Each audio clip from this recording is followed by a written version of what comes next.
بسم اللہ الرحمن الرحیم۔ بعض ساتھی یہ پوچھتے ہیں کہ ہم تو کئی زمانوں سے یہ سن رہے ہیں، بہت کتابوں میں پڑھا ہے کہ امام مہدی آئیں گے۔ ہر زمانے میں کچھ نہ کچھ لوگ امام مہدی کی تیاری کرتے ہیں اور ان کے ساتھی ہونے کے دعوے کرتے ہیں، اور ہر زمانے میں چند افراد ایسے ہوتے ہیں جو امام مہدی سے متعلق کتب اور لکھتے ہیں اور اس بارے میں تحقیقات کرتے ہیں۔ بلکہ شیعوں میں تو اس کے لیے باقاعدہ کمیٹیاں بنی ہوئی ہے اور باقاعدہ تخصصات، مہدویات میں تخصصات ہوتے ہیں، اسپیشلائزیشن ہوتی ہے یونیورسٹیوں میں، شیعوں کی یونیورسٹی میں۔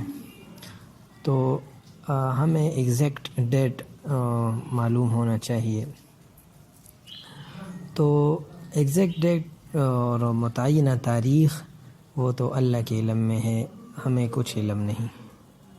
لیکن آئندہ دروس میں ہم احادیث کی روشنی میں یہ بتانے کی کوشش کریں گے کہ امام مہدی کے آنے کا وقت کب ہے، کب ممکن ہے۔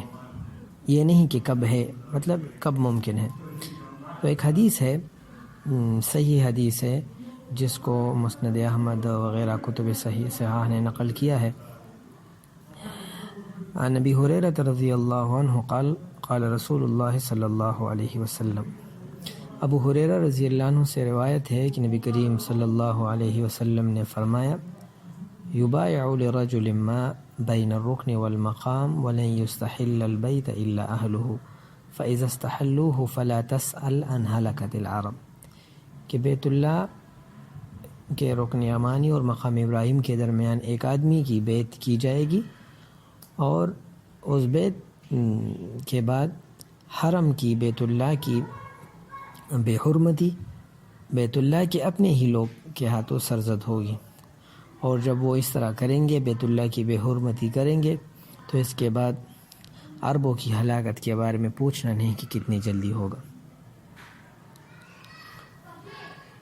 امام مہدی علیہ الرضوان کے بارے میں، یعنی یہ بات کہ وہ یہ مجہول آدمی کون تھا، تو اس بارے میں ہم کہتے ہیں کہ یہ مجہول آدمی کون تھا، عربوں کی ہلاکت وہ کب ہوگی، اور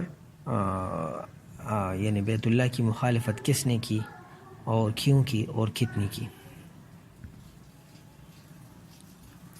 تو اس بارے میں پہلی بات یہ ہے کہ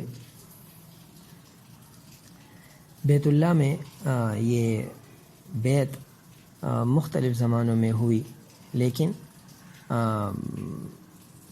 بیت اللہ کی جو